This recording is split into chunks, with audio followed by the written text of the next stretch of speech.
Good morning. Welcome back to the San Diego Bass Fishing Podcast. I am your host, Bruce Smith. This is where we talk about San Diego bass fishing, and that's what we're going to talk about this week.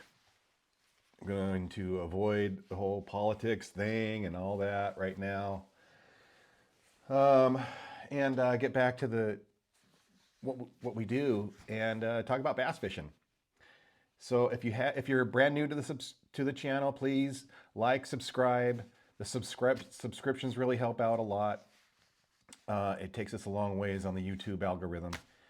And I know I've been tardy or been absent for the last couple weeks, but we have been busy. I've been busy. Lake Havasu open, doing some stuff. I was with the juniors yesterday, and we had at Lower Otay, the SoCal Juniors Club. That was fun. It was cold, surprisingly. So today is Monday morning. This is going to be released Tuesday morning. Last night it rained a little bit, kind of drizzly. Everything was wet this morning when I got up. But the juniors, big fish was over 7 pounds for the juniors. So that was cool, but it was kind of a tough day at Otay. I like it that you kept grinding. I know it can get frustrating, but to catch 2 fish in the last 15, 20 minutes that'll make you better in the future for sure. How was it, Andy? It was tough for these kids, man. It was a grind out there today. But This is for the podcast. this is Just for saying. Little snippets. the kids caught them on free rig. My kids did. Oh, okay. Did they get 5? Jack had 5 and Lucas had 4. Okay. That's good. Yeah, so they did all great. right. Just worms? Worms and baits? creature baits. Creature Both. baits? Oh. Both. Cool. Yeah. So we're looking forward to ECBT. Out Hopefully. here on 5:30. Yes. And that's on the 30th? the 30th. Yes. Okay. All right, cool. Kids. I had Hunter Meyer in my boat, and he only had 3 fish. My other junior, Carson, he didn't have any. So I don't know how many 5-fish limits were weighed in at Otay for the most part. A lot of free rig fish came yesterday at Otay for the kids. There was a little bit of frog fishing going on in the mornings, but not a whole lot of reaction bites. It's still, fish are in all phases right now. We caught a bedfish yesterday, and then we caught fish out in the deep water, and there's fish chasing bait also. So they're just all over. They're very scattered. They're some of the bigger fish, some of the bigger limits came on rock and just free rigging rock. The big fish came flipping. He was flipping. So they're just kind of all over the place at Otay. The water level at Otay is getting close to losing the ramp. Everybody made it in yesterday. I think that wasn't an issue. So it's good to have a spotter there. If there's a lot of boat traffic and whatever, it's good to have a spotter there helping you out, make sure that your trailer doesn't fall off the end of the ramp. But we didn't have that yesterday, and we launched 30 boats or whatever. No, not 20 something boats. Anyway, that all went fine, and we did it in the dark, and it was no big deal. Erica is awesome down there. She helps us out a lot, with these tournaments. She understands that we're trying to get in the water and get out there early, so she's super helpful. She's great. Let's see here. So what else is going on in the world of bass fishing in San Diego? So, East County Bait and Tackle, last tournament of the year at Otay on the 30th. Not this weekend, next weekend. On the 30th, we have, that's going to be the last regular season tournament for East County Bait and Tackle. So come on out, join the fun. There's food, prizes, lots of prizes. They do a great job. Get everybody in the water, get them back, and in a timely manner on the 30th. So the Cheater Open at the Lower River is also on the 30th. Billy Skinner's putting on his own tournament. The Cheater Open, $20,000 first place. I know there's a handful of San Diego guys going to go. Good luck to Jake, and I would imagine Cody. Those guys are going to be they're they're gonna do well. I think they're gonna do well. So good luck to you guys. Spro Frog tournament at Lake Havasu is coming up. That is on June 13th. 13th of June, Spro Frog. That's the one I'm doing. I haven't done that one yet. I'm looking forward to it. It's a 1-day deal. Spro Frogs only. I guess they put a bunch of lights out. You know, when you're checking your boats, you got to open up all your boat, and they can peer in all the compartments to make sure that there's no other lures on the boat. And then you go launch, and then it's like a short tournament. It's like till 1 o'clock in the afternoon because it's going to be super hot, of course, at Lake Havasu in June. But looking forward to that. June, Spro Frog, 13th. And then East County Bait and Tackle Tournament of Champions is also going to be on the 13th. We don't know where that's going to be at because we think Lower Otay is going to be closed by then. At least the launch ramp is going to be closed by then. And there's a good chance it's going to be at San Vicente. And there is going to be a lot of movements for, like local tournaments, local clubs. I know some of the clubs are already venturing up to Skinner and Diamond Valley quite a bit. I'd imagine they'll start going to Elsinore soon. But same thing is, water levels in San Diego are perilously low. They're still pulling water out of El Cap, as far as I can tell. I was out there a couple days ago. They're going to start pulling. They pulled all that water out of Sutherland, and then the rumor has it they're going to pull more water out of Sutherland in the coming weeks. Excuse me, which is just crazy because it's so low. It's like 9% right now.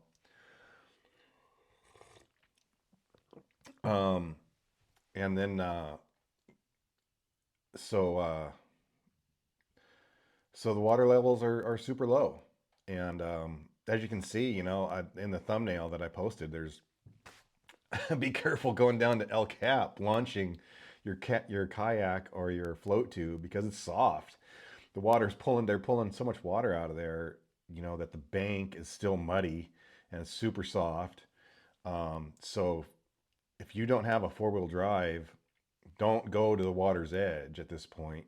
Just, unload your float tube and then walk it down, or unload your kayak and walk it down past that mud, walk it through the mud, and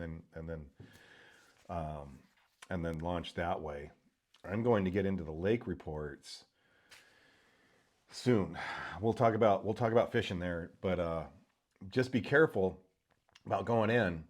Now the lakes are still open. You can fish kayaks, float tubes, El Capitan, Sutherland, Hodges, Barrett. They're all open. Morena, they're all open, but some of them don't have launch ramps at this point because the water levels are so low. And we've talked about that in the past. I'm not going to talk about it today, but maybe again in the future here soon, next week or whatever. But we're just trying to get our wheels back on, get rolling here again since I've been gone for so long. Hope you guys checked out the last radio show that I did. It was on Let's Talk Hookup. That was a couple weeks ago. Rick, Maxa, Corey, those guys are great to do a radio show with. They keep it moving. It was a 2-hour program. I posted the link on this in the description of the last video. It's a great watch. We talk about all sorts of different things, and we talk about lake levels on there and the politics involved. But we also talk about some saltwater fishing. It's going to be a great year this saltwater fishing. Speaking of which, my social media feed has been inundated with super El Nino, super El Nino. For one thing, it's because I keep clicking on it, but at the same time, I want to keep track of it and make sure. Here, try to fix this a little bit. Just what does it mean as far as my take goes? So this whole Super El Nino deal. You know, we'll see when it happens. That's really what it is. Nobody can predict anything. It's, you know, especially the weathermen. They try, they do their best, and I'm not trying to poo-poo it on it, but I'm just trying to make it reality. Uh, and in my reality, and this is what I'm thinking here, is if we get half of what they're predicting, if it's cut in half, it's going to be a rainy season. What they're predicting is like super over the top. Like there's chances of it being just like crazy over the top raining and whatever. If we get half of what they're predicting, then and I think that's a good place to stand at right now. Here we are in May. It's a long ways off. They're talking about July, August, and whatever. That's when it's gonna kind of start. At least we'll start seeing the effects of it. July, August. It probably won't start. It won't start raining until later. Again, you know, October, November, whatever. We may see some monsoons in the summertime, but monsoons aren't going to do anything for the lake levels. You know, it'll just get the ground wet, kind of saturate it maybe. We'll get a little bit of runoff, but not much. Not much. Monsoons don't mean much, really, unless it's some hurricane that comes up, which could happen. We could get a hurricane coming up the coast and dump some water. Usually, by the time they get to us, though, they've expelled their energy. But Super El Nino, is it happening? Yeah, I mean El Nino's happening. Super El Nino, there's like 4 levels of it, and Super El Nino is like the third highest level. The is it so? Hopefully it does. Hopefully it does. Um, and you know, we all got our fingers crossed, and hopefully we'll get a bunch of rain. That looks good for that, and you know, they'll fill the lakes back up. Now next year they're gonna pull the water right back out next year. But granted, the only thing about that is, on the positive note, is that the lake levels will be higher to start with before they start pulling. You know, they're going to pull it right back out. They've done these deals. I'm not going to get into that. I'm not going to get into that. So let's talk about bass fishing, and we are going to go to give you a lake report right now.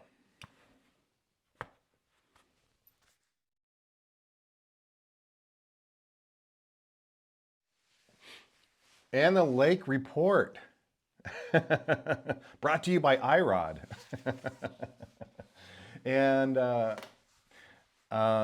so what is going on with the local lakes? Well, the local lakes are, there's some interesting stuff going on. And, you know, right off the top, El Cap is firing.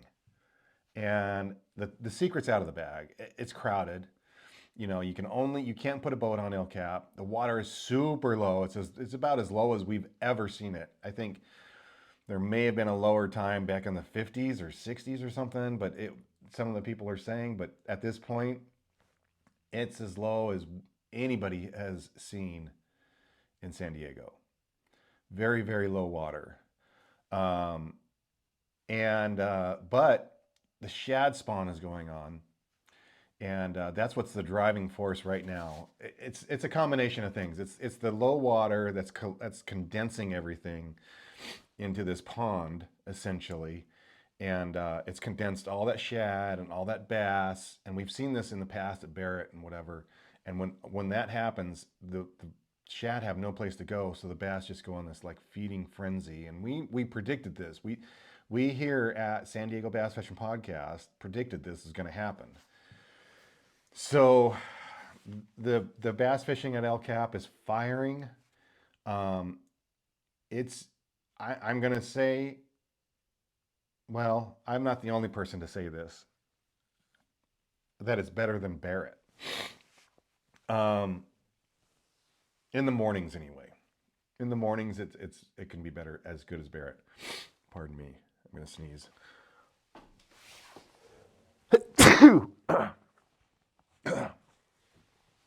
I have not been myself lately. I've been not 100% battling this cold.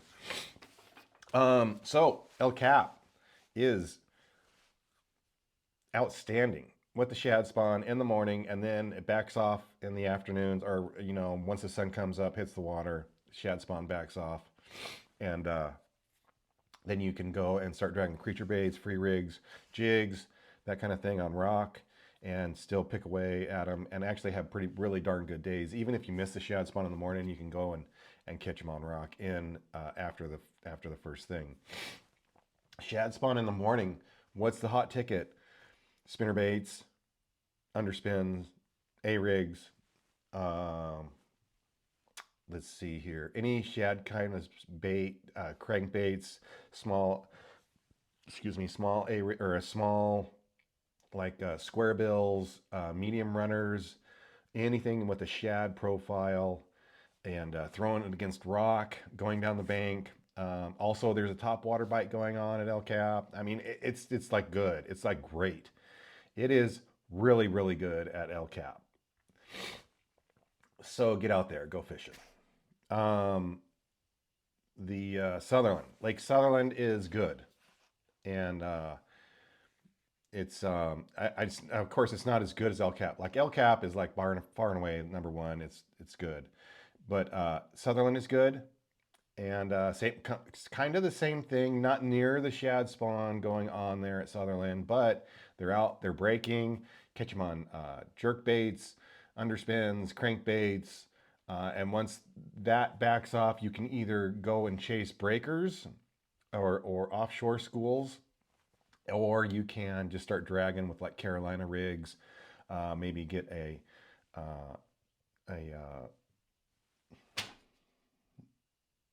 rattle trap bite going, something like that off the bottom. Drag Carolina rigs. Texas rig creature baits are always good there. Free rig creature baits, of course. But crawdad kind of things at Sutherland. And focus on, again, rock, or if you can find a creek channel, focus on those creek channels with bends in the creek channels or wide spots in the creek channels. Those are always really good at Sutherland. Sutherland can be a spot-specific lake as far as dragging goes. Of course, offshore fish are out roaming around, but if you're focusing on dragging, it can be spot specific. So move around until you find them.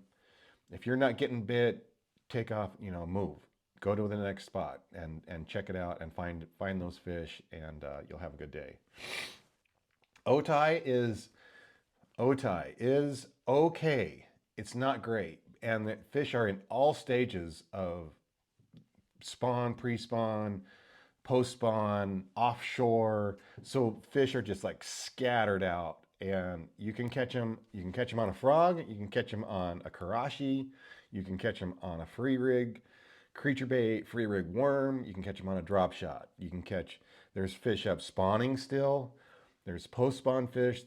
I don't think there's much pre-spawn fish. I think it's pretty much it. The bluegill fishing is off the hook right now. I'm watching Andre Casey doing 2-a-days right now on bluegill fishing. That was, and they're just looping them. And and the bluegill are spawning, so you can fish around bluegill beds if you want. Maybe you throw a swim jig, like a bluegill colored swim jig around bluegill beds. Those are always a good place to check. There can always be some big fish around bluegill beds, bluegill spawning beds, and there's so many. You can go around with your side scan and see bluegill beds, and you can see the bluegill on the beds and whatever. So that's a great opportunity. So Otay is not bad. It was a little slow for us yesterday, but if you go out there, you can catch fish, and you can kind of catch fish in any manner that you want. I just don't know how many you're going to catch. San Vicente.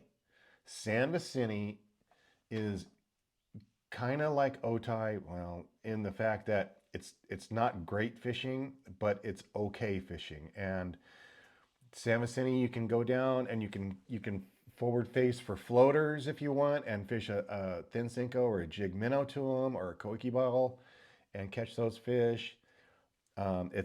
it takes a little bit of doing to do so. It's not great fishing, but at the same time, you can go out there and catch 14 pounds. I was out there the other day with a guide client, and I had 14 pounds for 5 fish. It wasn't so it's not terrible fishing. So there's some fish in the trees. There's some fish on rock.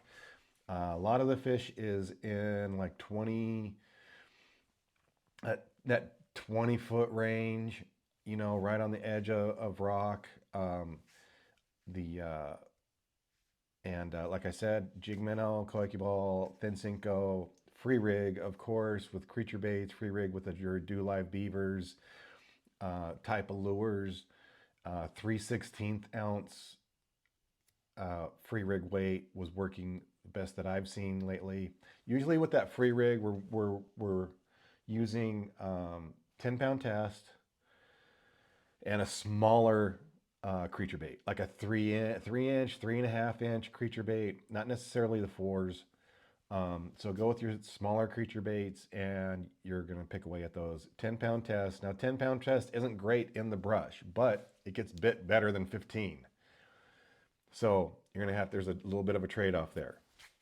Thin Cinco bite is okay, but you really got to target those fish with a thin Cinco with directly your forward facing. It's not just go down the bank and throw a thin Cinco and catch fish. Really, not really. Shiner bite is pretty good at San Vicente. If you want to go and pick up shiners, they get them twice a week at East County Bait and Tackle. We get them on Wednesdays and Fridays. I want to say Fridays. Maybe it's Saturdays in the morning, first thing in the morning. But they do get them twice a week. You may want to call down there if you're coming in on like Sunday afternoon or whatever. You may want to call down there and check to see if they have shiners available, because we will sell out. We sell out twice a week. We sell all of them that we order twice a week. So, but we do have shiners available, and that's about it as far as the lake report goes. On to the juice.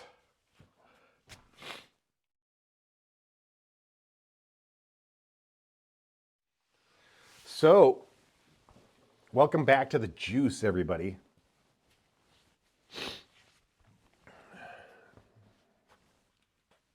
What do we got for you? Well, so considering we were talking about shad spawn at El Cap, that's what we're going to talk about. We're going to talk about the shad spawn and what is our number one lure for the shad spawn. What is the number one lure at El Cap right now, or even Sutherland, and what's everybody catching them on? So the reports that I have got, and I already knew this. In fact, this is what I'm sending people out there to fish, and is an underspin, and we're going to talk about underspins. So, what is an underspin? An underspin is basically cool baits, like a cool baits underspin, like that dude right there.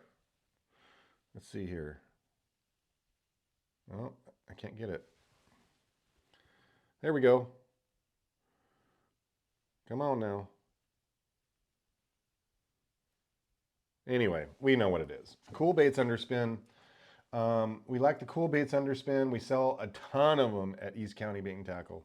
What do we put on the back of a cool baits underspin? And this is a 3/16. This is the 3/16. We are going to put a fat swing impact on it, or this is a U.S. baits fat swing impact. This is a Kayak fat swing impact. And this is a little paddle tail swim bait. You can use a fluke style swim bait with no paddle tail. I like the paddle tails at this time of the year. They seem to work really good for me. You can use these in any size that they come in, but considering that the shad are being pushed up by the bass against the rocks, very shallow, even knocking them onto the shore, I tend to get away with, ow, poke myself. There it is right there. So I tend to get away with a smaller presentation. 1/8 ounce, 3/16 ounce is my go-to right now, first thing in the morning. You can go with a 1/4 ounce if it's a little easier for you to cast, but I like that slow presentation. And what you do is you fish it on 10 pound. You can go to 8 if you need, but 8's not necessary. I usually use 10 or 12, and I pitch it right into the rocks, like until it hits the rock, falls off the rock, and then comes right next to the rock. That's really the important part, is because that shad is trying to spawn on the rock. So it's like glued to the rock or whatever hard piece of structure that it's on. It can be on a bush, it can be on rock, it can be on a dock, it can be on all this different stuff. But the important part is that it's right next to it. You throw this next to your rock that you're seeing boils, and you throw it next to your rock and it lands a foot away from the rock, you're not going to get a bite. This has to land on the rock. It has to hit the rock, and fall straight down. And then this blade, what I like to tell my the people that I have in the boat is that this blade needs to be ticking the rock as it's coming past the rock. This blade needs to be hitting the rock. That's the way to get bites on a shad spawn. I love the shad spawn. Shad spawn's like one of my favorite things to do in bass fishing. It happens first thing in the morning. Like when you get there, sometimes, okay, so maybe not first thing. So if you're in there in the dark and you get to the rock and it's still kind of dark, you have to wait maybe a few minutes, maybe 10 minutes or so, and then it kind of comes on, and they start boiling and they start pushing shad, and then that's when you really start catching them. Excuse me. So 1/8 ounce, 3/16 ounce is my pretty much my go-to at this point. Small bait. This is a 2.8. 2.8 is also my go-to. Sometimes they'll eat a 3.3 or a 3.8. Sometimes they'll want more of a 3.8 or even a 4.3. But for the most part, bites are, you're going to go with a small paddle tail type swim bait. Now, once they back off and you're kind of still in the area, you can go to a bigger underspin, and what I have here is, which can be kind of a little crazy looking. And we go all the way up to a 3/8.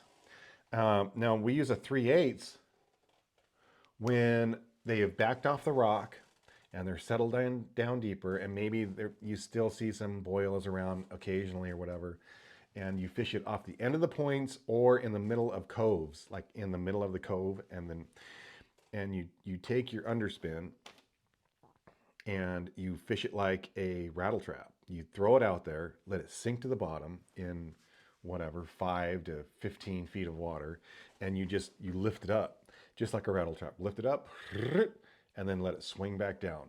Lift it up and let it swing back down, all the way back down, all the way back to the boat, and they will bite it that way. And that can be a game changer. That can be a fantastic way of catching fish. A lot of times I will, with that scenario, with that bait, I'll be fishing like a rattle trap in deep water, and I'll be catching a few fish, and then they back off the rattle trap. Well, that's when I go to this instead of a rattle trap, throw it out there, and then do the same thing, same retrieve, and then you start getting bites again. But we've won tournaments doing this. We've won, I've had very good days. Had caught big fish on that. 3/8 ounce underspin. Sometimes with a little bigger tail, but many times, again, even with this giant head, this big head, 3/8 ounce head, just with a 2.8 Kayak. I can even show that to you because it looks a little funny. A little funny, but you know, like that. Oh, God, the cinematic approach. Anyway, you get the gist of it. So underspins are by far the number one thing out at Cap. Now, another thing about the underspin is that later on in the year they'll continue biting them in the grass and whatever, and I go to a closed hook underspin. It's actually the one by owner, and we'll use them with bigger baits going through the grass. Now this is on a Bass Tricks hollow bodied swim bait, and as you can see here, and so we go there. We go with the Reactions Innovation Skinny Dipper with an underspin, or one of my favorites, as you guys know from the past, and this one gets big bites. When the fish are in the grass late in the summer or middle summer, and they're chasing bait, you see them boiling up in the grass, throw this through the lanes, and you'll get bigger bites. And it is the Mag Draft, 6-inch Mag Draft with the beast hook with a flashy swimmer. This is a 5.0 flashy swimmer on the Mag Draft. Now it's kind of a big thing, it's kind of a big bait. So, but big bites. Big ones eat this. It looks kind of weird going through the water. It's like there's a lot of stuff hanging off of it. It's got a big lead weight and freaking, but they bite it. So don't discount that later in the summer. Now, another thing about the shad spawn underspin thing, it's not really the underspin thing, but pre-rigged mag drafts are also another great thing to throw around rocks, get you a little bigger bites during the mornings of the shad spawn. If I was going there tomorrow, which there's a good chance I will be, I would fish a buzzbait first thing, but that's me. And I wanted to catch a lot of fish that 2.8 underspin, open hook, 3/16 ounce head, and fat swing impact, and you're going to catch a bunch. Make sure you have enough tails because you're going to go through some tails. And find the rock that they're splashing, the fish are splashing on and pushing bait on, and pitch that thing right into the rock, let it fall off of the rock, and pull it with your rod tip, and bonk, and they're going to eat it. They're going to eat it. It's going to be good. There's guys reporting, 30, 40 fish mornings at Cap right now. So that is our main thing for shad spawn, El Capitan, Lake Sutherland also. Go there this weekend. Check that out. And that is your... another thing for your juice is storage-wise, this is how I store them. So, there was a long time, I went for years and years of just throwing my underspins in a box, and they're just rattling around, getting beat up, and the worst thing was that they turned to a big pile of rust. You take one off, you cut one off your line, still has that water on it inside the swivel and whatever, and you throw it in your box, and that one starts rusting, and then that also starts rusting the other ones in the box, and they're not cheap. They're $6, $8, $10 each now at this point. Underspins are not cheap. Cool baits are not cheap. So I found this box with slits in the foam slit box. Look at this. So there's my underspins. This is from Adams Built. This is an old fly box that I had. Now you can get them on fly shop websites, probably through Fly Fish Food up north. They have these boxes for holding flies. Well, I took all my flies out of it, put underspins in it. It's a really nice box. Look at this thing. and it holds all my underspins in line. They don't get beat up, and they don't get rusty. They dry out, and you can see that I can hold a bunch in there. And then, as a dual purpose, not that this is an underspin, but you can see my other side here, and this is all my tungsten jig heads, or lead jig heads.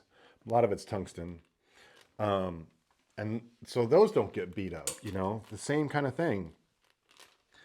Hold them all in there really nice.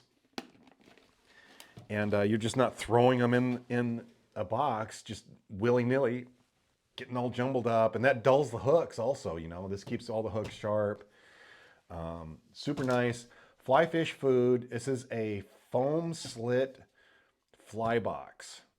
And you can, there's a bunch. They're all different sizes. You can get small sizes, you can get big sizes. Obviously, this is a great big one.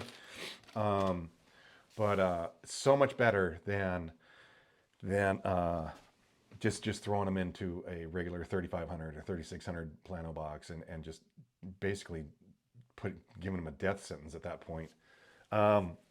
So get yourself a foam slit fly box and put your underspins in it. So thanks. That's your juice for the day. Hope that helps out. And go fish a underspin at Sutherland and El Cap. Catch a bunch of fish. Yeah, and then Today there was fish and game out there, or fish and wildlife out there, right? Yeah. So they were. the guy came motoring by. Oh, and a skiff? Well, that's because he had the city employee that was on duty there. No, I understand that. Fish and game jumped in. Yeah. And were they checking permits? No. These were biologists. They were buzzing by. Go by me. Guy almost swamped me because first time he went by, But anyways. Are you sure it was fishing game? It's fishing because on the way back, I talked to him. Oh, okay. So I asked him, say? So it was the lake staff guy made like 2 or 3 trips back and forth to the dock by himself, right? So finally, when I was back there, I see the people walking up, and he's trying to beach the boat like way up by the bathroom and those big boulders, right? And it's so shallow over there. He's like motor way up, and he's like trying to paddle his way to the shore, so that he can pick them up. Yeah. And then so they did their thing and took them for a while, and then I turned and I made it all the way to Tree Hole before he caught up to me, and then I saw him and I could see their fish and wildlife and stuff. And so I was like, hey, what are you guys checking? What are you testing for? Because I saw the bucket, I saw like a shovel. So I'm like, what are you testing for? And the guy's like, oh, Loch Ness Monster's out here. He's making jokes. Yeah. I'm like, no, seriously, what? I'm like, are you testing? And he's like, yeah. And then he's like, yeah. And he's like, we're looking for feral pigs. I was like, okay. And he's like, yeah. I'm like, well, yeah, are they still out here? And he's like, yeah. I'm like, when's the last time somebody saw one? He's like, oh, well, last year there was a report. I was like, last year? Okay.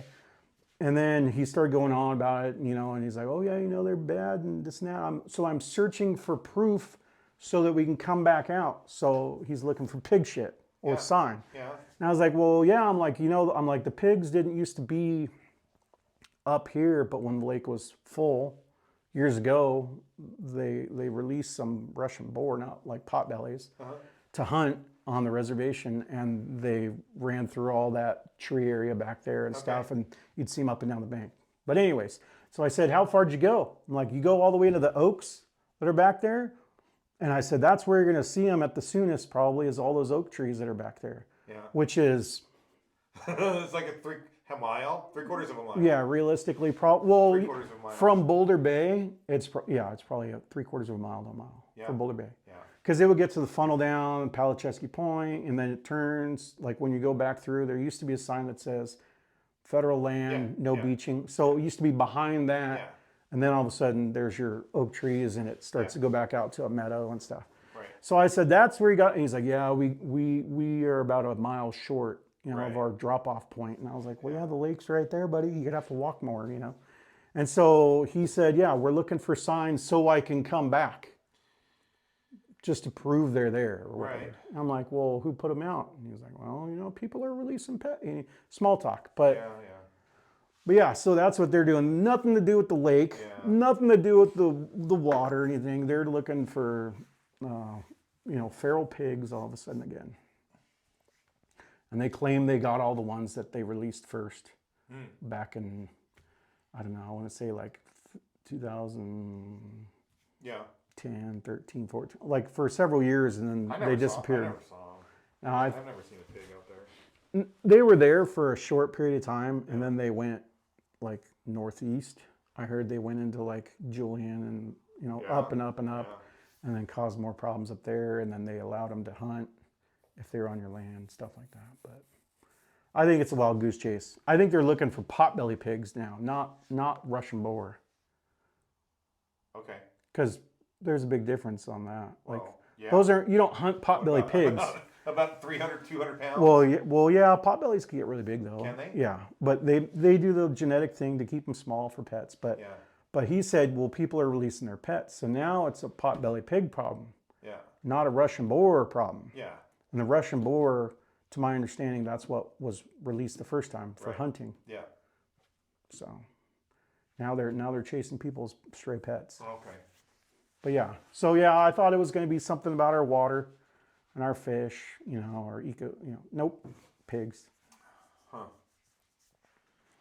But my question for you is, with all this stuff going on, do you think the PUD is going to realistically come back and do any more interviews or any more question answers or information? No chance in hell, right? It's just now we're on our own. Burn that bridge. Well, not to you, but seriously, I mean, if we call them out on it, like I've posted. So it's funny you bring that up. They will talk to me, Okay. and they said they would, but not on camera. They'll Correct. answer my questions. Correct. And As long as you provide the question first. no. Just go. They'll go. I can go and talk to them. Oh, okay. I can go and talk to whoever, Yeah. and they'll answer my questions if I have any questions. Whether for they're them. truthful or not, Well, that's whatever. Neither here nor there. I don't want to say that. But it's bad when they tell you one thing and then they do the opposite, or the signs are going the opposite direction. It was bad what made me upset was that it felt like they would say that they were going to do something and then it just never got done. Well, we've been told that there's been drought for so long. Yeah. Drought. We're always short. You look at the lakes, it's like, how can there be a surplus? Because there's none in the lakes. Where is the surplus? It's not really a surplus. It's just that they're using the reserve. Well, yeah, that's what it is. So what worries me about this whole lake thing is that they're still hoping it's going to rain. Hello, and meteorologists. They're still hoping it's going to rain. How many Pineapple Expresses? Yeah, how many Pineapple Expresses and atmospheric rivers have we had forecasted for San Diego, Southern California, and have just fizzled out before they even got here? So there were like storms that people talk, and I say don't talk about the storm. It's gonna disappear before it actually happens. But we were supposed to get a lot of rain this winter with all these express storms and stuff coming through. Yeah. But nothing really eventful happened. So if we have years where it's mediocre or just small amounts scattered throughout to where they really don't run off a lot of water into the lakes, we're going to be in sad situation. So yeah, absolutely. That's the thing is that here we are. We're in April. What are these lakes going to look like in August? Oh yeah. And September? Oh yeah. That's what I mean, I was like. I was talking to myself. I'm like, and it's not even bad. hot. I'm like, it's not even hot. This is going to be really bad. It's going to be bad. Because the lake temperatures are probably, I'm guessing they're in the high 60s in the shallows and stuff. We're not even seeing, like, it's good fishing right now. Mm-hmm. Like, because the lake got smaller, the fish are in the smaller area. Fishing in a barrel. And they're all alive. Yep, fish in a barrel. And yep. it's like the bait's concentrated, the fish are concentrated, there's no place for them to hide. So it's just like, woo! First hour is just like, throw what you want, you can go catch them. But come August and it's 80 degrees, surface temp and those fish don't have anywhere to go, and the water quality's turning bad. We're gonna That aerator is not going to save that lake. I'll just tell you that. That That aerator. aerator is not for to save the lake. No, that aerator is just to churn some water. You know yeah, that, right? yeah. That's to break the stratification, But so they can pump more water but out. the volume that it's putting out is not. It's going to save a little section, Well, just right there. or it'll offset the die off by a little bit. Yeah, a little bit. But El Cap now is so much healthier than it was back when it used to be low. Like people would struggle to find fish or good fish, right? Yeah. But it was also like you would struggle to find fish still. Like Right. it wasn't abundance of short fish back in the day like non-keepers. It was like you'd catch them or whatever. But like, yeah, summer times, I remember, early, I would say around 2000 and stuff, summertime tournaments might have 8 pounds, 9-pound stringer, 10-pound stringer and stuff. And you're just like, ooh, that's like rough. That's 2-pounders. Where are the big ones? Yeah.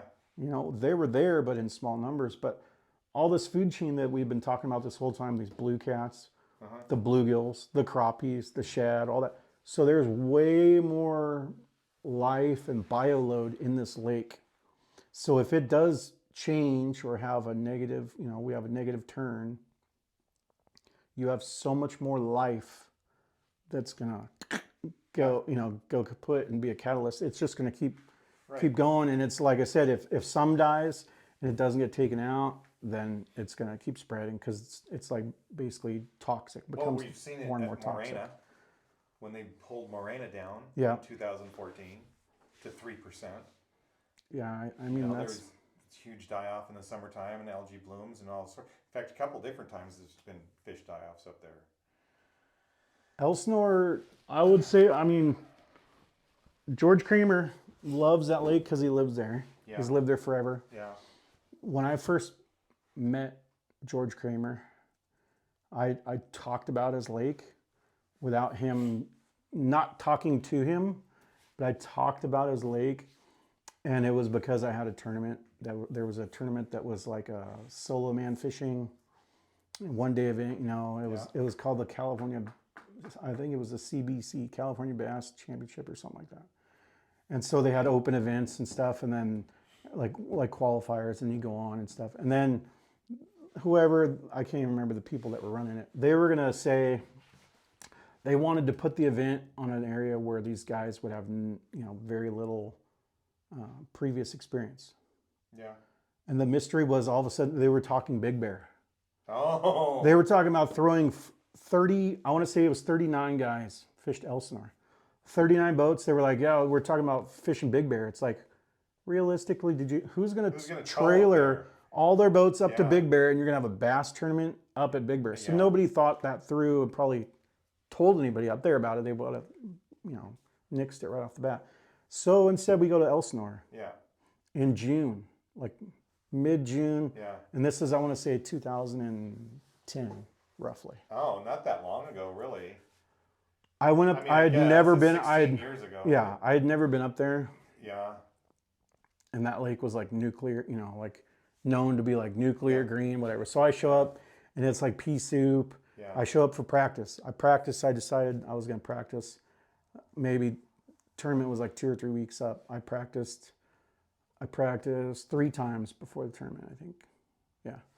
First time I show up, I'm fishing, it's green, there's fish like boiling on the bank and stuff. I'm like, oh, there's shad, this and that, and there's predators boiling. Well, they're wipers. Oh, yeah. There were wipers alive back then. Yeah. They were feasting on the shad. I'm like, next thing you know, I'm hooked into a 10-pound wiper and it's all over the place. I'm like, this ain't a bass, But so there was life, but there was a lot of shad. The water was so green, bait was everywhere, right? But I couldn't help but notice all around the lake, there's a ring of dead carp, pretty much. Right.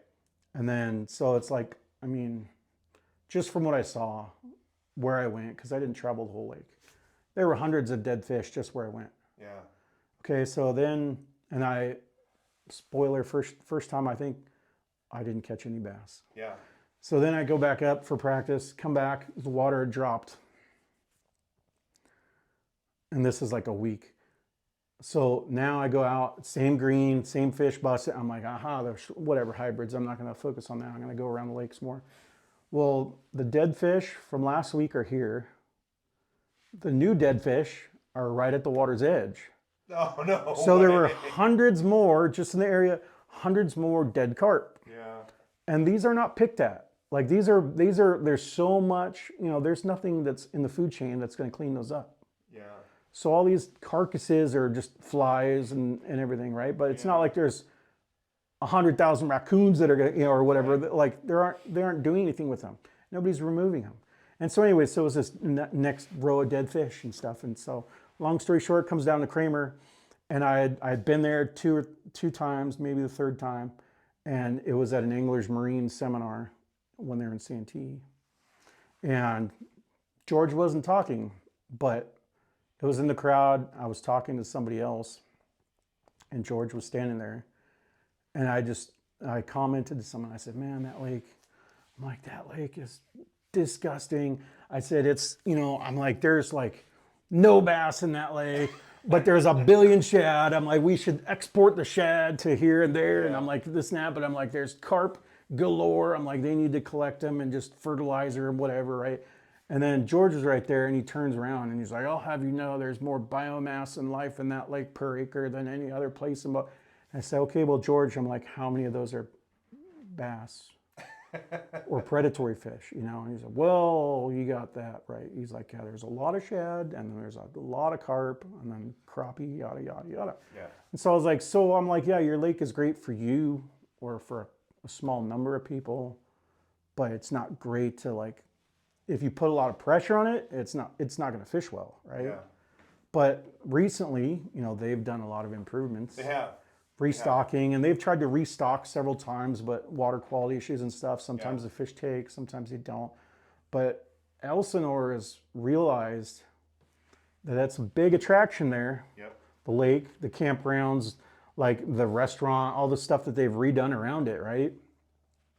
They've put money into it because they see what it could be and what it does for the economy. Yeah. To have people utilize it. Yeah. And if the water is nasty and the fish are dying and it's radioactive green, you can't tell people to go Right. play on it. Right. So all these people that have watercraft and toys that live there are now going to either have to go to Paris, or they're going to have to go to the river, or they're going to go to the ocean. And so invest some money in your county, your city, and keep them local, spending money there, all that kind of stuff. So Yeah. I haven't been up there, but talking to him this past fall and even earlier this spring, he says that lake is fishing really well. It did last year. Quality fish, big fish. Yeah. And Really I mean, well. I applaud them for, kind of turning it around. Yeah.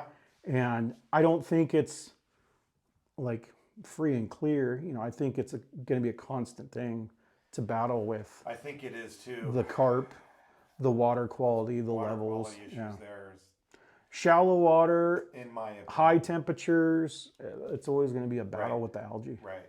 Right. Exactly. It's a sump also. It's just getting all the. And that's it's the just same thing collecting too. all It's the- all it's the shit yep. from all the streets Yep. and San Jacinto River. it's a Lake Hodges, but up in Elsinore. Yeah. And which is worse because of the temperatures, Yeah, it's super hot. oxygen issues, Very hot in Elsinore. and just the shallow lake. I mean, that lake is like 20 feet deep, I think, at Yeah. the deepest. Yeah. So, now it's probably a little deeper because it's full, like higher. Yeah. Yeah. But It's it's one of those things like, shallow water, if the temperatures get hot, they need those aerators and stuff like that. But just churning the water up and mixing it a little bit isn't going to provide the oxygen that the fish need. So Right. they'll probably still always see die-offs to some extent. So Yeah, it's an interesting lake. I went up there this year. I didn't catch anything, but there was a lot of shad. There was a lot of grebes. There's a tremendous amount of bird life there, from predatory birds to grebes to mud hens to the whole. Like, blows me away about the I was mud hens, Super impressed with that. the mud hens or the coots, we can call them, Yeah. But coots, the mud hens will feed on emergent vegetation as well as Yeah. grass. Yeah. If there's no grass in the lake, we see them at the lakes walking the shore, and they're plucking grass, plucking weeds. They'll pluck leaves off of brush or trees, whatever. Yeah. So those mud hens are not feeding on grass in the lake because the carp decimate that. So a lot of those mud hens are either eating algae or they're eating, same thing. They're eating small snails, like aquatic crustaceans, invertebrates, or they're, possibly somewhat feeding on also the flooded brush around the lake. Yeah. Because if it's up that high, from what I remember, the north end was full of Full trees. of brush, Yeah. full of trees. And it still blooms even though they're in water. They turn green and grow, must, just because willows and stuff, just like they They've did at El obviously Cap. been there for freaking 50 years or Yep. 30 years, Yep. and the trunks on them are 4, 5, 6 inches. Yeah, it's hard to get your boat around in. Well, if it's that high, go into them. I was to say, so they probably had low water to where some more grew up, Oh, and then yeah, and then now it could be because it wasn't really high when I went up Yeah. in that tournament. So now I think it's much higher. So I want to say the Oh, yeah, lake there's is probably. there's I was gonna 6 say feet there's probably 6 foot of or water. more on them. Yeah, because before it was like they were at the shore Yeah. or just barely in. Yeah. But I haven't been to Otay, but your last podcast you told everybody it's an hour wait. Is it Well, is it is. really? Is it on- really? on Wednesday, Saturdays? Oh yeah. That will drive me. I'll go somewhere Jim else. Hollauer went in there on I want to say it was a Wednesday, but everybody was practicing. He got there at 5:30. He didn't get on the water until 6:45 Yeah, I mean, because it's three lanes, but it's essentially 2 lanes because you're always going to have somebody that Yep. doesn't know how to back Yeah. a boat in. And Yeah. you got if it's 3, that's tight. it's super tight. Yeah, that's like don't leave your door open Yeah. because someone's gonna slam Yeah. it with their trailer going Right. by. So it's a 2 lanes, and it just takes it takes an hour. It takes an hour to get in the water. So if you're gonna go, get in line early So if you want to be there for do the you first hour on the water. at El Capitan? I think this was the people working were involved. They took it upon themselves to do this. Back in the day, when I first Oh, got okay. boats, I thought you were gonna say when I first got a boat, and they were launching and it was crowded in the mornings, they would literally like take your boat and then put it on, like tie it to the dock for you, especially if you're a single person, like you think had I- your rope. yeah. They would grab it and they would pull it out onto the dock Yeah. and then say, all right, you're good. And then boom, Yeah. just because they were trying to move things so much faster and smoother. You don't see that anymore. No, but Erica at Otay is super great with trying to get people in early. They allow for she speeds things up with what she does. They clean the I don't wanna dock go fairly too- I well. don't wanna- I don't- Fairly I well. don't wanna, I don't want to get anybody in trouble or Yeah. anything, but she helps a lot with moving everybody along and getting things done. And there's always people directing traffic at Otay, which is at no other lake. No, yeah, they tell you to go over Yeah, there and yeah, then turn that's around only at or Otay. this and that. And Yeah. another thing about Otay is Well, that's because it's kind of a hazard. But you see, like you come in and it's like there's 2 parking lots. So Yeah. as you're coming in, Yeah. people are going to be this and that. So Right. it makes sense for them to direct traffic. right to some extent. Yeah. So there is that, and then I would have to say this about Otay: they have the cleanest bathrooms, the cleanest floating heads out of all the lakes. Easy, like they're clean every time. I think that's pride of workmanship. I don't know. So El- Otay's got a few things going for it, Yeah. and it's the people that work there are Yeah. they're doing a good job. They're Stacy, present. you They're know, is present always- too. They got stuff hanging on the walls. They got tackle shop there. But like even the So- employees too, like I don't want to say anything. I don't want to point the finger at El Cap or San Vicente, Right. but they're up in the buildings. Right, and I like the guys that work at El Cap. I get along with them. They're really good to talk to. Like today, the They'll guy come was out. like waving at me like thumbs up. Are you okay? Like when I was paddling back and they were Yeah. going by, Yeah. he's like thumbs up. Are you okay? Because he sees me like trucking along, Yeah. and I'm like, and I start talking, and he's like, "Are you gay?" Like I'm like, I'm trying to ask you questions. So then he throttles down and he's, then he's like, oh, okay. Yeah. But yeah, like, So, and another thing is too, is they're kind of understaffed. They were understaffed there for a while. They pulled Becky and moved her to Lake Murray, and then there was only like 2 people there at El Cap. So one guy was there every morning, opening the lake every day, 7 days a week. That was his gig. Yeah, it was. So, and they were just. I don't think they're. But these are city employees now. They're like. Well, yeah, I was gonna say, is that because from what I would call it kind of a cushy job. I mean, yeah, if you are responsible for cleaning the bathrooms. Getting a job out there, I still do. Well, the benefits, you do it for the benefits for sure. So there's Lake Aid 1, and that is no benefits. That's part time, and then you move to Lake Aid 2, and then it's just like, it's full time benefits, the whole freaking schmear. Yeah. I would love to work at a lake where they actually let you improve upon the lake. Well, yeah. But I know. San Diego is not that place. So that brings us to this point. And I want to know, speaking of the PUD, and I've called him out now already in a podcast before, but Brian Norris, the lakes manager, he manages all the lakes. Like, what is he doing to improve upon the lake's situation? What is? I don't see it personally, and maybe I should go ask him.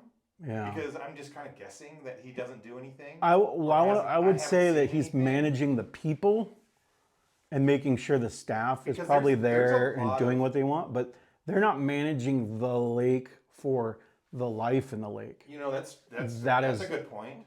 There's no biologist that's there for the fish or the ecosystem. The only biologist would be there to test the water quality for the water department. Yeah, right. That would be the only reason the biologist would be there. Right. And you don't even need to be a biologist. You need a basic chemistry. You can just look for what they need to know. Shouldn't he be? We're so underutilized. Writing grants or trying to get money to improve upon the fishing docks or a fish house or looking into getting a rental fleet or they don't want to make a profit, Bruce. Well, they say they don't want to make it. It's not for profit, and she touched base a little bit. Oh, we can only charge so much for this because it's grandfathered in, or it's this type of use and recreation. But since when is maintaining your equipment not part of your duties when you own stuff? Owner operator. That lady came on and said, we own 9 dams, reservoirs, so many miles of pipeline, water stations, blah, blah, blah, blah, blah, blah, blah. So boom, right there, I was like, it's like, whoop, whoop, whoop. Hey, you just said you own and operate. So now they're slumlords for their dams, right? They are the ones failing to maintain their equipment. So I don't know. Forget the fish part. Their equipment, their most important equipment, the dams and the pump stations and stuff, the dams are falling apart, right? Yeah. So wouldn't you say that's your responsibility to plan for maintenance and upgrades, improvements when time comes? They're all far overdue. I would want to say that, but I'm sure they just want federal money so that it's not on them. That's what happened to San Vicente. That was state money. Yeah, I mean, state, federal money, it's like, okay, but it's like, who's living here? What are you doing with this water? It's for people to drink, this and that, you're selling it. So it's not like we're benefiting the country. If it was like for the growers and you're supplying produce and you're, I saw signs that say California produces 50% of this for the whole nation. Mm-hmm. Like I saw that up and down the 5 when I was coming back from Clear Lake. Yeah. But it's like all these things. It's like, well, we're San Diego, and they're talking about for people, and they're selling it. So we're not growing anything. We're not doing anything with it other than consumption for the people that live here. Mm-hmm. But if I operated a lake that had the history of world-class fishing, Hodges, Lower Otay, like it had it in its past. San Vicente was really good. You want to manage those facilities to make as much money as possible so they can offset your cost of maintenance as well. It's not a profit if you're reinvesting your money back into this. So yeah, right. I know. There's some. Oh God, dude. Roads always need maintenance. Boat fleets, like instead of running a rental boat like until it dies and then say, okay, we're gonna go ahead and buy another one, or it's dinged up and it's been patched 10 times or whatever. They could just, if they're actually doing well, they could say, okay, well, every year we have so much money, but we don't want to show profits. We're going to reinvest. So we're going to buy 6 new boats every year, or we're going to put, 4 new motors on them every 2 years based on your use. But like same thing, the pavement is always going to need issues or need fixing because of issues, potholes, roots growing, pushing it up, stuff like that.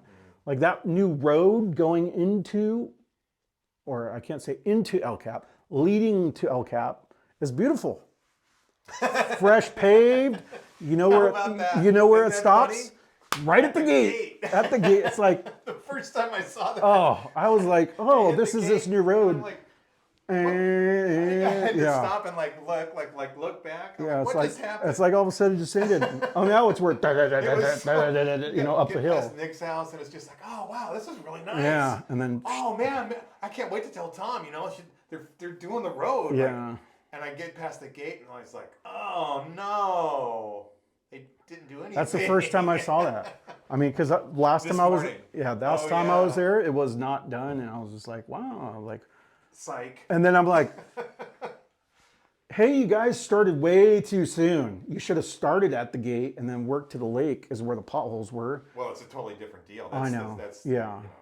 I think that was them because, it was time, and then they also caused damage to people's property when they flushed a bunch of water through. I mean, I think this is them. true. This Yeah, is they them have- they trying still to have like a lawsuit. smooth things over. Yeah, a lawsuit. Good. People who own Nick's property. Good, they should. Yeah, they have a And lawsuit going on all the people going Yeah, down. yeah. Yeah. because of that Yeah. whole water release. That's like someone should have been fired for that kind of stuff, So, yeah, I guess. But back to biology, Larry Bottroff was He was a biologist. our last. Yeah. But, and Jim Brown, like there were So there's people been 3 lakes in the managers past. since Jim Brown. Well, what do they do? Well, I don't know what they did. But that's the thing is like management, like you could manage the vegetation. Like all these times that, say Lower Otay was low. And the tules, are out and drying and stuff. Yeah, yeah. Best time to pull them out is you pull out the rotten dead ones before the lake floods so that all that rotten organic matter is Right. not in the water Right. and polluting your water or making it more difficult, costing you more money to clean to sell to people. Plus, like tules are bad. I would consider them not invasive, but a very destructive plant. Like they block things off. And for fishing, when the water is way up in the tules, people don't like fishing there because the fish get behind them, Yeah. and so it creates a barrier. Yeah. But it is a good thing to an extent to have some, but you don't want your lake surrounded by it necessarily. And then same thing like that primrose, like what happened in the wintertime, it dies back. Yeah. You get to roots, Saw that. not a lot there. So all that living was there is now in the water rotting. And then the rain flushes from the back of Otay down the creek out. And so as all that rotten stuff is on the bottom, it's getting pushed into the lake, spreading it Yeah. instead of containing it. So that's not so good. So someone could come along in the winter and, you could toss an anchor, throw an anchor into it, and then, start your motor and pull it along, and then they could harvest it out. I'm talking the lake stuff, but like I've talked many a time and told people I would love to be able to do things like that, but I don't think the lake staff would be too keen Oh yeah. on me yeah. bringing back giant pot. Like I would rent Oh. a boat because I do not want to trash my boat doing Right, it. yeah. But I would rent a boat, ideally, maybe a pontoon boat or one of their John boats, and then clean it up. But I wouldn't necessarily drag it back and dump it on the launch ramp and say, here you guys go. I would say, can I put this on the bank and you guys go pick it up or whatever, the city comes in, and it's all green. they could dry it and mulch it. You know, it can go into use for landscape and whatever, laying down erosion barrier, that kind of stuff. You know, just Right. filler. Yeah. But you know, they'll just say, no, you can't modify and do this and that, you know, kind of thing. But managing the habitat is also part of trying to maximize your lake, you know, fish population, food chain, Right. make it great. Yeah. We don't have those people, sadly. No, there's not much improvement for the lakes being done. And I was thinking back, like, you know, someone's going to come to and That's one of my points too. Was we need somebody. We have nobody yeah, fighting for us or trying to improve the lakes, and that's what we would like to see. We'd like to have somebody doing that, you know, what would putting a step forward to try to write grants to you know, new docks or extend the launch ramp or do whatever, just maintenance that we see happening. I don't see anything happening. no. That was one of my main issues from the last podcast, was that I don't see anything. Like, oh, this is going to get done. And, when. And then all of a sudden the money needs to get used for something else. Oh, sorry, we needed, you know, it gets allocated for something else. Yeah. And then that was their excuse. Even it could be they never planned to do anything with it. They could have just told us they were going to do something with it. That could happen too. But, you know, until I'm going to be upset, and obviously there's a lot of other people out there that are upset. Tons of people and until are we upset. see something Yeah. happening, until that road starts to get improved or that launch ramp gets, you know, starting to get laid, whatever, there's going to be even more upset people because it's going to gather. There's going to be some steam gathered here along the way. It already is. Well, and it's like Just in 1 week, there's been a lot of people that have I mean, what kind of stepped up. is the fishing community that small compared to the use aspect of Lake Murray with the walkers and the people that daily walk and picnic at Well, I'm Murray? kind of starting to wonder So here, I mean, if we're comparable. but here's the thing. Here's where we should be like, why are we paying for all the use, right? Why are we paying all the fees, right? So it's El Cap is like you go past the booth, all of a sudden it says fee area, So that's because recreation. They there's only said one way into El Cap and one way out. no. That's what they claim, right? Okay. Okay, so here's what you do. Lake Murray, how many entrances did it have with a parking lot? Well, just the one. Two. Okay. There's a back loop that leads to the ball fields. There is a gate. There are parking lots inside that gate. There's a loop where people could. You're not even supposed to park there, really. It's just for turnarounds and stuff. Okay, so if you put a booth with a automatic swing, if you're too lazy to staff somebody, then everybody pulling into that parking lot pays, right? The boats aren't the only thing driving in that parking lot. The fishermen are not the only ones using those facilities. The fishermen use the bathrooms and the path considerably less, barely compared to all these. So how are you going to say that they're not causing any, cost? Like someone's cleaning the bathroom, someone's dumping the trash cans around the whole lake because people throw things in trash cans around the whole lake.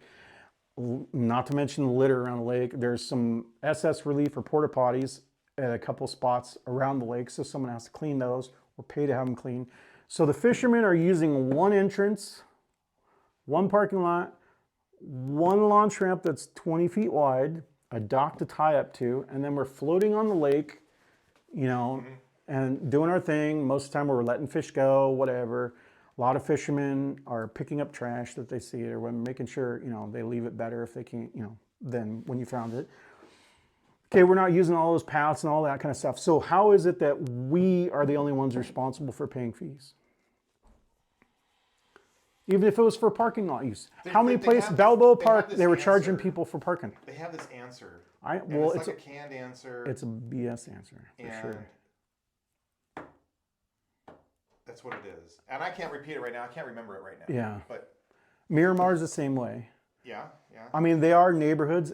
You know, obviously that's yeah, the there's thing. neighborhoods around. Okay, it. They but just walk in from the neighborhoods. well, but we don't need to worry about that. If you wanted to be free, park on the streets, right? Yeah. We're just controlling the parking lot, Right. okay, first. Okay. Yeah, that's a good point. And then worry about the bathrooms, worry about that other stuff. You could say, okay, well, that's your general use. I'm not going to worry about you on the street. The neighbors will complain about there's no parking in my house because there's 3,000 cars parked up and down this neighborhood because they don't want to pay $1 or $2 to park in Lake Murray parking lot. Right.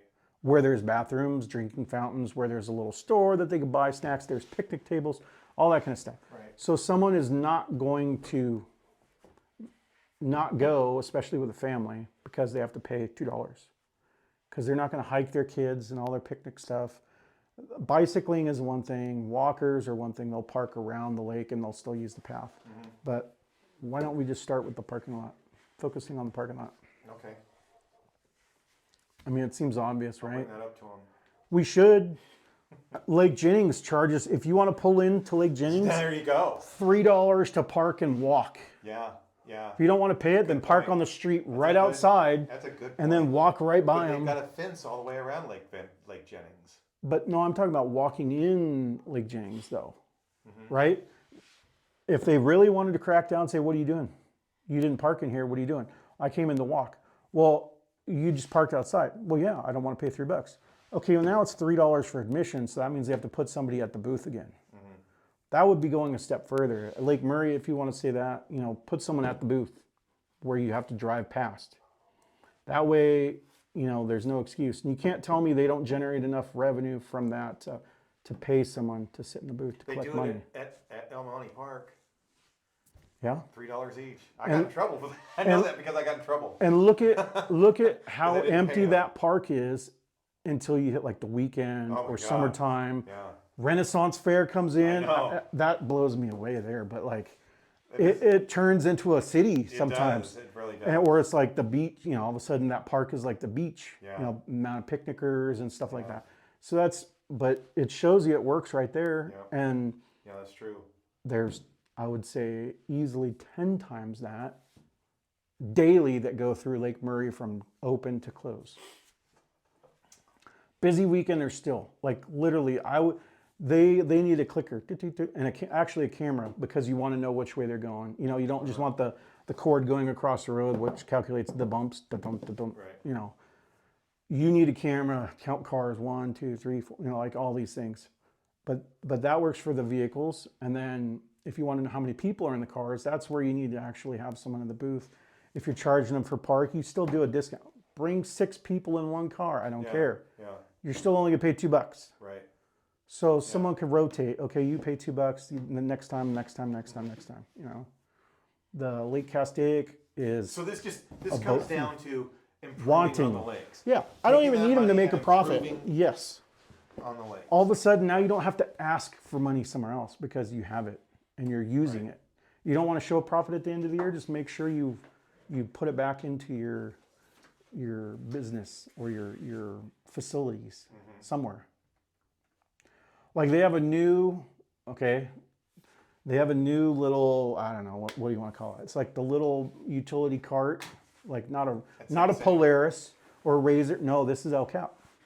Oh, they do? It's a little, Oh, yeah, it's yeah. a little Yeah, they mini, do. I don't know, Yeah. whatever it is, right? Yeah. It's got glass windows on it. I guarantee you that thing has air conditioning in it. They have it. I guess they have one at San B now. Well, those are new. Yeah. So they Well, found the money. They got new boats. Well, At San Vicente. Or they- at El Cap. They got two new G3 18-footers with a steering wheel. Yeah. Yeah. Well, Yeah, that came from somewhere. yeah. So they find money when they need to, but do they patrol El Cap? No. Like, do you see them patrol El Cap? Well, you're out there way more than I am, Yeah. right? So, especially now with the tubers and all that. So I would think have they to would go to the patrol dam. more. They have to go to the dam like once a day or whatever, and then they come back. For public safety, they should be patrolling the lake to make sure nobody's capsized, Yeah, they should be. nobody's stranded in the back, Yeah. nobody walked up on the shore and got bit by a rattlesnake or It's whatever. It's just if if there's a car left at the end of the day. Then, Oh, exactly. Then they gotta go get them. A half an hour, if you're not back a half an hour later, whatever, he starts up the boat and goes back. Yeah. And that's it. But it's like, that's because he's sitting in a building Right. doing something else. What he's doing? Probably twiddling his thumbs, probably, on his phone, whatever. But if you're getting paid to be there all day, you should be doing something. And the gas in the boat needs to be used. You can't just leave it there. They had a problem where the boat hadn't been used in so long, the steering pump, the tilt and trim was frozen up. They couldn't take it out. The big boat? Yeah, it was Is that stuck. this morning? No. This is in the past, but literally because they ran the boat so little, Yeah. it was frozen in place. Right. Operate your equipment. There was a new G3 that was in the parking lot for a long time up at the top of El Cap, and then it's an empty trailer or whatever. But still, it's like use the equipment that they're paying for. Otherwise, it's just degrading and a waste. But I would think it's still a liability. Yeah. That's another thing about El Cap is that that sensor hasn't worked for a long time. The automatic sensor that's on the website. For what? For there's an automatic water level sensor. Oh, to tell you where it's at? Yeah. It hasn't worked for like a month. I don't know that I want to see. I see people post like the reports and stuff with like the levels. I was addicted to it there for a while, and it's just like that'd be like watching the scrolling. stock market. doom scrolling. Yeah. Because you can control at how long of a space you can see, and then watch it like Watch the graph. for a month. It came down for 2 weeks, and then it's leveled off, and now it's going back up or whatever. It rains and it comes up. Well, yeah. You can see how much it comes up. It's all public knowledge, but then sometimes it's not because they just not. Do they not want you to know? I think that's the thing. Is like, do they not want the heat? Like, are they not posting it so we don't get the blowback? It's funny because when there was that time that I was watching it and I started complaining, I'm like, hey, Tom, this thing's broken, blah, blah, blah. And then all of a sudden it started working again. Like, somebody's watching it? Weird. Yeah, it's like they probably just the timing was showed serendipitous. They're showed like, transparency. Oh, we need to make sure that this is viewable because somebody's actually noticed it. yeah. I think they are leaving it broken or not working because they don't want people to know, and that's for sure. That's what I feel. That's how I feel. Makes sense. And that's why I made this call to everybody, like, take your phones and videotape what is actually going on out there. I've had, now there's 6, 8, 10 guys that have done it now, and have showing videos on their Facebook and their Instagram and whatever. There was a spot. What we need to do is start tagging KTLA, KSON, blah, blah, blah, and getting these Station. We need a let them station. know what the actual truth is, where these water levels are, and what it looks like. Well, that, and I mean, it's like it almost mirrors like Lake Mead. Oh God, have you been up there? Well, I see it, and it's bad when they show Lake Mead. I haven't been up there until this year. I just started going up there. Oh yeah, well I think in 2015 was my first year. Yeah, so you saw it when it was relatively hot. No, halfway down maybe. Well, okay, so I've only been there for the U.S. Opens. Yeah. And then there was one FLW MLF that was there in a February. So I only saw it in a September, October. When it's low. But so how it worked is it's low, and then all of a sudden snow melt, whatever, they start buying water. They get water from Powell and all that, so it goes up. So it's funny to see it like, they're like, and the water's coming up, and it's all because of snow melt coming down. Right. And so then it's climbing, they're like, it's going to be up for the time for the tournament. And you're like, that seems opposite because you've had hot summers and all this kind of stuff, so you think it would be going down, down, down. But, and they've talked about it, they say that lake is going to dry up, it's going to get below, it's going to get below very soon to where they're not able to generate power because of the draft where they pull water.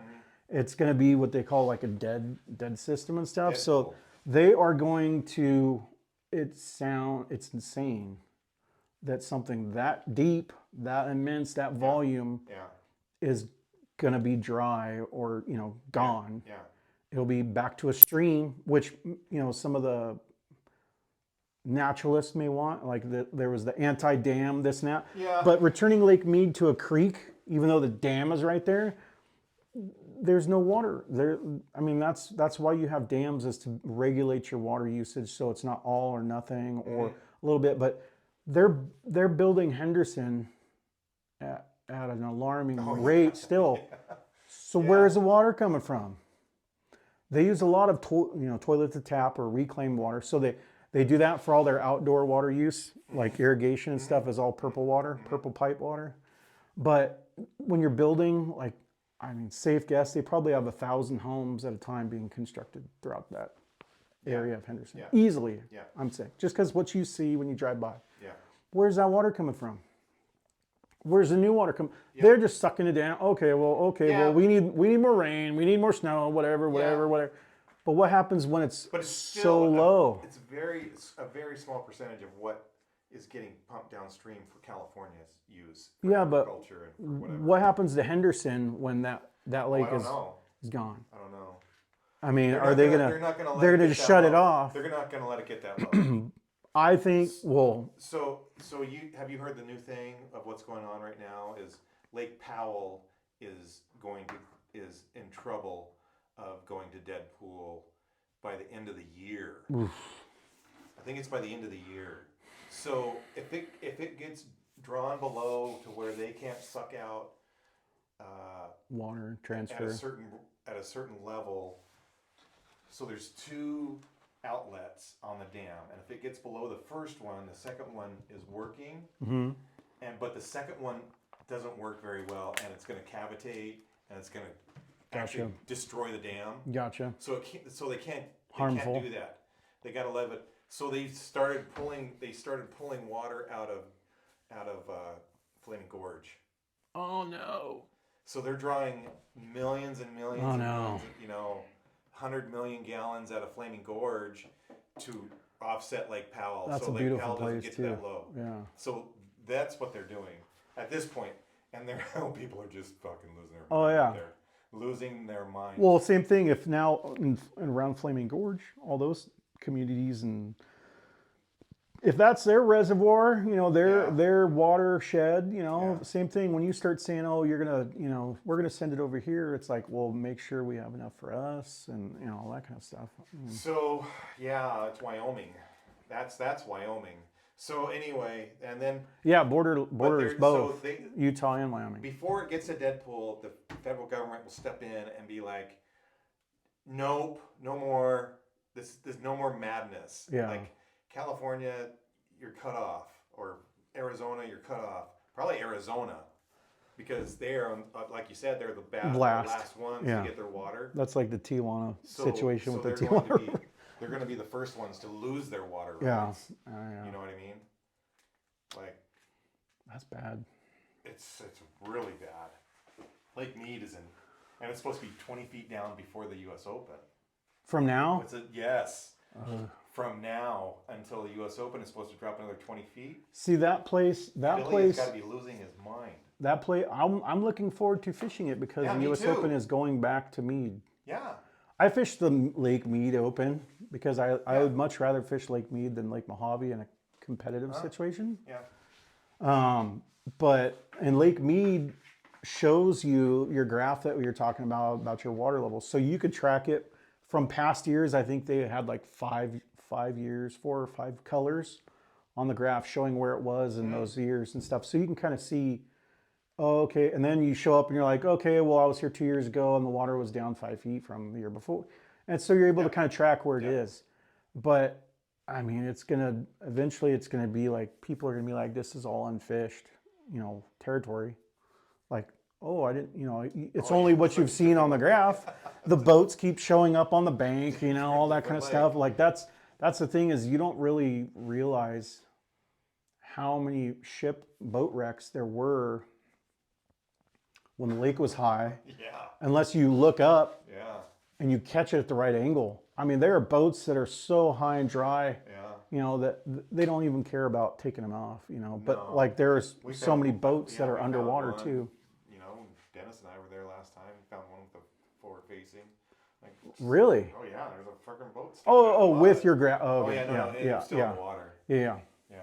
I know some of them they've actually gone through and they rip out the engines and they kind of hollow it out to make it a habitat and then something for people to dive on, Yeah. Yeah. which is good. That's fish habitat. I mean, the desert has Just lots of Lake Miramar. structure, but it doesn't have a lot of Lake cover. Miramar's got like 4 boats in it. Well, yeah, but what There's are they? rentals. Yeah, I was gonna say John boats. I mean, Lower Otay has a couple. Yeah. I wanted, so what I saw at El Cap in the front on the way in, I was hoping to see in the back. But have you seen the concrete block that's out there that's in the dam arm? That's up on the side of a bank, and it was just I don't know what it's for. But it's literally, Like a mooring block. yeah, but well, I it don't for- know. is it I don't for a know what was bathroom? ever there. Was it for a bathroom? Maybe it was, but it's one on the shore, and it's not a solid block. It's not like a pier. It's got walls, and so I don't know if it was dumped off or whatever. But Yeah. but there was something in the back of El Cap that I was kind of like, oh, I wonder, if I can get out there. It's long gone. It's like I'm not going to go mucking, to go look it's for it way and see up what. in there, Yeah, way it's up there. back there a ways now. Huh. But there's plenty of habitat. I saw the brush pile, various brush piles. Yeah. Wrapped Yeah. up and dropped overboard and stuff. There's Yeah. there's stuff like that for sure, but I don't know. There's one big one that I found not too long ago. It was in the middle of the North Arm, above outhouse, but below the big sand point. Above outhouse, so meaning north of. Yeah. And but below the sand point, and that was a big one. It was like pretty new. Hmm. And I haven't caught anything off of it. I'm kind of wondering if it's probably poking out. Well, there was something I saw that probably was poking leaning out. over. It was like a trunk, Yeah, that might be it. and I was like, and it was facing forward. But I mean, I was just going by paddling and stuff, and you'd see stuff. I saw a couple sprouts on different places and stuff that was leaning over. Yeah. On the water, I saw stuff that's high and dry, all kinds of things. But Yeah, it's funny because in the when the high water, they kind of it was standing stand up. Yeah, there was a lot of stuff that was standing one up, has and then its- the yeah, falls buoyancy down. is Yeah. gone, so it's just on the ground. Yeah. I think if we could, it would be great for us to be able to get on the water and do some lake love, like build habitats and stuff with these low water levels. But I'm sure they're gonna say that you have to be a licensed this and that engineer and all that. But if we take wood or whatever natural stuff, they determine what's gonna be best Yeah. to anchor it. If it was an Army Corps lake, then that wouldn't be. It would be a no-brainer. Right. And you could do that. But look at since Lake they're Jennings. Lake Jennings did it. They're private. Yeah. I mean, they put metal in the lake. Yeah. They put bed frames, like Yeah. couch, like weird stuff. They put plastic Did they? fence barrier, like that Yeah, construction like that barrier. too. Guarantee you, if you test that plastic, it's got BPE and all the bad stuff that you didn't want in there because it's not considered for drinking water use or whatever. Yeah. Just like the bottled water, everybody was freaking about putting water in plastic that had BPE and things like that because they thought it's going to absorb. Right. But I mean, how about just take some of the wood that's on the side of the hill, hack it up. That's That's yeah. what people were doing. Yeah. Right. Tie it up, That's the- sink it. That's the deal. That's the. I mean, ultimately, the fish are going to get to the I don't know what point. you're talking about. The fish are going to get to the point where there's not enough cover for the amount of fish, and they're going to fight for it. And then it's also going to push fish off, which is going to make fish just roam continuously until they can find an open spot to park. And so that's when you're going to start to see skinnier fish, is when they're just constantly roaming. Or again, when it gets to the point where there's not enough food to sustain them, and they're just constantly roaming around. Like, San Vicente, they're skinny because they got to travel to find it, and then there's a shortage of it. Gotcha. Look at Havasu, Mojave, and Mead. Those are Colorado River lakes, systems. The water is clear. Mead not so much compared to Mojave because Mead gets water coming in different rivers. Mojave is controlled also because it pulls water from the bottom of Hoover Dam, comes out cold and clear and clean, and then travels through the canyon, yada yada, 50 miles down, it's at Catherine's, Davis Dam. And then it's pretty much a straight shot. Doesn't have a lot of places to settle out. Doesn't have any big arms. Super clear. That place. And it's really clear right now. Well, I was gonna say, It's more clear right now than it was last year. if you see it with an algae bloom, it's kind of rare. Yeah. But usually, what Last year in September or October, it was kind of dirty. that could have been wind issues, That was a surprise. silty, like dingy looking. Yeah, like Yeah. you couldn't see That's- 10 feet. Yeah, that's probably wind from excess winds rolling stern, knocking dirt off the So is walls. it windy out at Mojave like in the summer more so? Or is it just always windy? Well, it's based on weather systems and stuff, but yeah, I would say probably 40 to 60% of the time you have wind to where it's gonna be like somewhat uncomfortable to fish. Yeah. I mean, you might get all that, you might have 3 or 4 days of good weather. Yeah. Then the wind kicks up for 2, 3, 4. Yeah, Then it's right. calm again for a couple. I watch it on Wind Finder and some of the other apps because if I want to go there, I plan and stuff, and you look, and sometimes they're off, and then sometimes Oh, they were so they're off spot this last on, time. But So we just came back from Mojave. That's where I came back from. and you said you got blown off the lake one day. We did. And the wind finder said it was 12 knots. It was way over 20. Way over 20. And that was the good day. Well, that was a practice day. And I stayed up. And I was like, Did they have red? whatever, They I had ain't red gonna wear flags that. I got out. a new 21 footer. Yeah, It was pretty uncomfortable coming yeah, back. yeah. Oh yeah. No, it was like going sideways. Oh yeah. Well, And, at least you're you're like, driving smart. Yeah. Oh yeah, you couldn't like just bury it. People think that I'll just get on top of it and I'll run them. No. Dennis was good at that, but it was after it came down a little bit. Yeah. When it was up, Yeah, you he can't. just he Yeah. went back and Yeah. forth and back and forth, but when it came down a little bit, he was like right on it. Yeah, And he you went take your for it. chance and you gain some ground for Yeah. sure. Yeah. Well, driving, operating, owning the big boats out there on the ocean, swells are not straight. Like the wind may be coming from one direction, but the water is not pushing a straight line. It bows out and it creates weight, like curved lines and stuff. So to an extent, I know you're driving and, if you don't care, you just got your foot on, whatever, feet up and you have autopilot.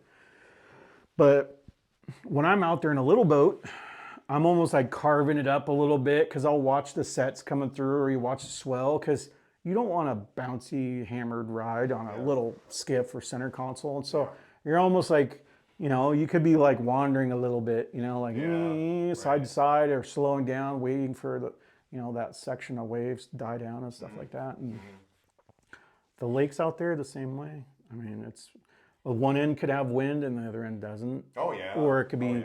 sideways up here going this direction, and then the other end could be going the other direction because of the elevation, temperatures. Yeah. So How was the That was fishing? a practice Yeah. day, and then the first day of the tournament was totally wiped out. It was 40 knots. Nobody went. No, we canceled the tournament. Poker. I was gonna say Yeah. you did something else on the shore. Yeah, we just hung out, whatever. Yeah. And then the next day, I didn't think we were gonna get out the next day, even. And they were already. I got down there, and half the club's like launching. They're like, I'm like, okay, whatever. Here we Where'd you go. guys launch from? Catherine's? Yeah. Have you ever called an audible and said, let's go to Cottonwood? Well, we were talking about that. Okay. And I wanted to do that, but nobody else did. I mean, Whatever, depending on the you wind guys. direction, it's for sure like, Oh, I know. I mean, the lake is That's where up. I fish from. Well, but I the fish lake from is Cottonwood. north south. Yeah. For the most part. Yeah. And the It was wind coming from the usually north. comes either north or south. Yeah, it was coming from And the then north. there's, at Cottonwood, it turns and bottlenecks and stuff. And so it could be blowing 25 miles an hour. And if you're at Catherine, from the south, if you're at Catherine's, right up against the dam, it's calm enough because there's no time for the water to build. And then all of a sudden, yeah, once you hit the side, the opening and all that stuff, and then you hit like the bottom, or the bottom of Cottonwood, where it's starting to open up, then they're giant rollers. Yeah. And then you go through the little skinny pass above Cottonwood, and then it turns a couple times, and then you're back to just small, manageable chop. Yeah. So big And deal. then for the most part, you could run the rest of the lake. Yeah. It'll be uncomfortable, Yeah. but it'll be doable for sure. Yeah, I know. But anyway. I can't believe you guys go out there all that way and then nobody wanted to say, let's drive 45 minutes or whatever to go to Cottonwood from Calgary's. I said we could go to Willow. I said, let's just go to Willow. Yeah. There's no wind up. I mean, there's no waves up there at all. No. But, Yeah. you know, But you're going to have to drive a ways to catch the It bass. was, and it was pretty far. It was over an hour to get there. Yeah, on the road. you don't want to go from, well, yeah, ideally you do not want to go from Cottonwood to Willow, but you really don't want to go from Catherine's to Willow. Yeah. Because going up the mountain, like towards Kingman, and then going the other, that's an Right, hour and 45 exactly. minutes. Yeah. Yeah. So Done I that. did that Yeah. on the day in that we had. I drove up to Willow and just checked it out because I'd never been there before. Depending on the water's up and stuff, it's a good looking place. It looks fishy and all that. Yeah, it was. But I mean, it's like it's cold, even Yeah. if it's 120 degrees outside. The what they were water's saying, cold, 55. and then if it's really hot, you're gonna drive down 10 miles before it's 70, and then you're gonna drive another. Like you'll watch your thermometer Yeah. go up as you're driving. Yeah. And then so depending on time of year, I mean, I know some people say they've caught like big smallmouth around Willow, or just a little south or whatever. Yeah. But it has to be blazing hot Really. for them to be there usually. Yeah. Because that cold water too, like the shad's not necessarily going to be there all year because again, there's not food really in cold, clear water.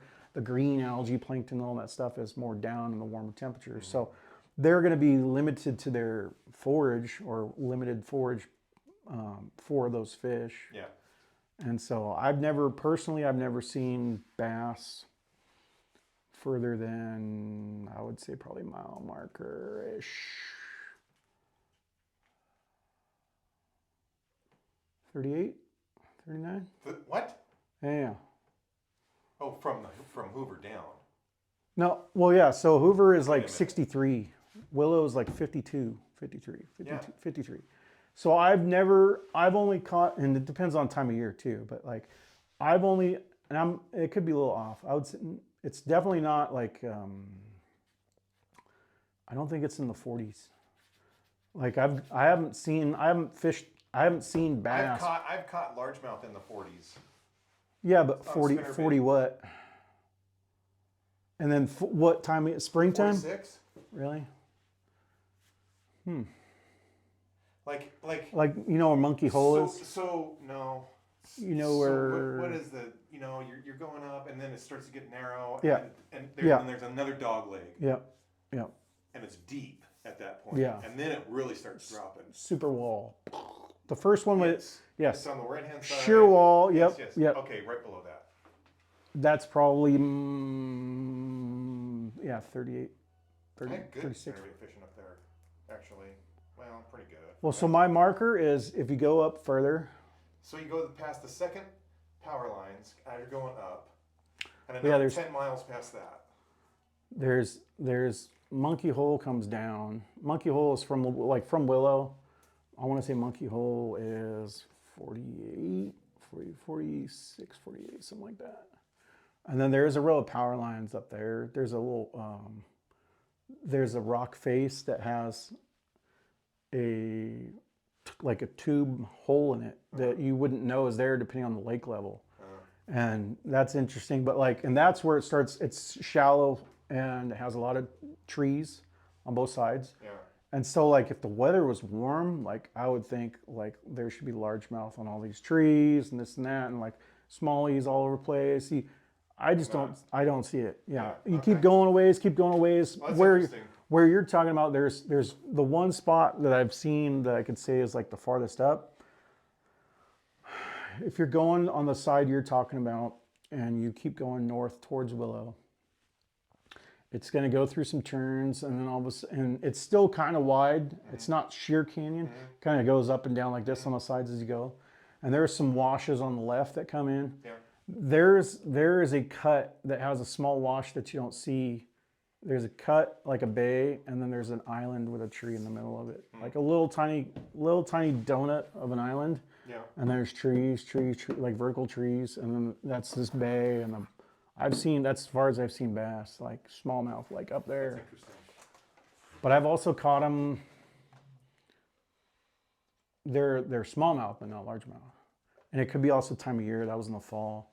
Yeah. I know people that said that they've caught fish on big worms up in the canyon, but that's all relative. Up in the canyon doesn't tell me anything because your sure walls start like way down in the 30s. I have a milk run though, like you. I'm sure you do. You got your spots.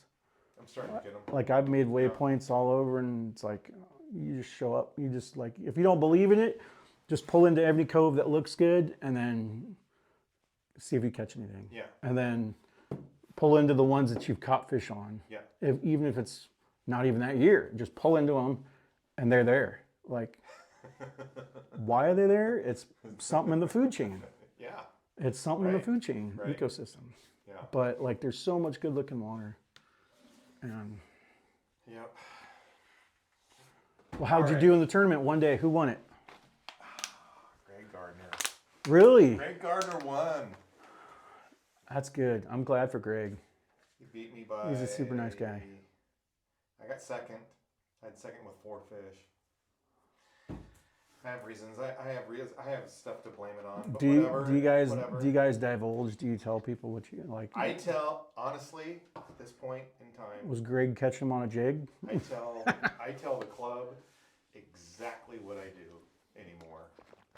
When they come time to hand out plaques, I go up there and I say, Transparency. Yeah. this is what I did, and this is how I caught them, and you guys can go out and repeat it, and more power to you. Yeah. Good, I know that they don't, so I'm not worried about it. Yeah. But hopefully somebody will learn from it, you know. Yeah. Open people's eyes to new It's techniques the or club. thinking outside the box. I want the club to be better, or be entertaining, or whatever. Well, there's nothing worse than going to a out of town tournament, especially, Yeah. and get skunked or struggling or whatever, and like some people are smashing them, Yeah. and some people aren't catching them. Oh yeah. And it's like, even if you're catching smaller ones, you could argue and say, well, I didn't find the big ones. Yeah. But if you're just not getting bit, that is a sad. For me, I found some fish in practice. I kind of, whatever. It wasn't. It's kind of not a secret. I was just throwing a drop shot, a dice, on certain points. Bigger, flatter points at the drop, 20 to 30 feet, and I saw every fish that I caught for like 3 days. Beforehand. The reason I didn't weigh in 5 fish was because I didn't have enough battery power in that wind. Oh. I have 50 amp batteries, and that's my big excuse at this point. So I'm doing something to rectify that, and so it won't happen to me again. And so I only caught 4 fish, but I saw every one of them, and a number of them didn't bite. But I got big fish at the tournament, like 4 1/4. Had a couple of 4-pounders. Did you try and go shallow and deviate and just go Yes. up in the coves Yeah, and yeah, yeah. like Oh, hunt down anything absolutely. possible? And I missed 3 largemouth that day by flipping an Ica in there. They didn't eat it for some reason. They kind of came off halfway back to the boat. That would have given my 5th fish, but Flipping and cover. but I did not lose any smallmouth.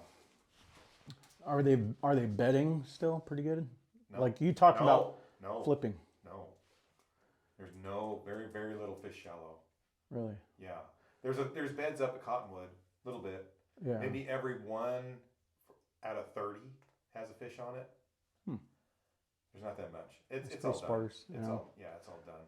You could see the day that I was up at Cottonwood. You see the craters where they were. Oh or yeah, the, yeah. But you could go out on the end of the point, and it's Main Lake points where I was catching them. And up in Cottonwood on Main Lake points, there would be like, whoa, those are big smallmouth that are following my drop shot up off the bottom, and they would follow it to the boat or whatever. You could identify but they them were for sure. big. That was the jam for sure. Main Lake points. If I went back there and fished in those areas, I would have caught Yeah, I would have had 20 pounds, or 18, easy. that's good fishing. But we didn't make it up there because of the wind.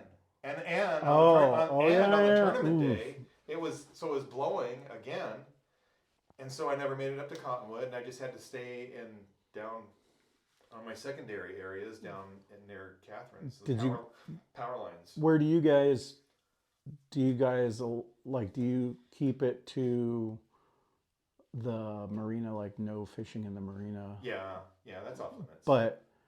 But you're good inside that bay as Yeah. long as you're past those white buoys. Yeah, and I've been there on double red flag days, and you Yeah. can't go out, and you catch 20 pounds right there in the bay, like before you hit the tips, like within that area, outside those white buoys. Like there's, Yeah, I know. but it depends on time of year. Spring and fall could be. I know. But post spawn, I mean, there's fish there, but it's a lot of hunting and pecking, looking for. There was a lot of turns and things like club that. members that were already fishing there in practice. Yeah. So I just I'm kinda sure those. wrote that off. That's the thing is, I'm sure the fish get hammered, and so. Yeah, I kind of wrote it off. So yeah, that was the Mojave story.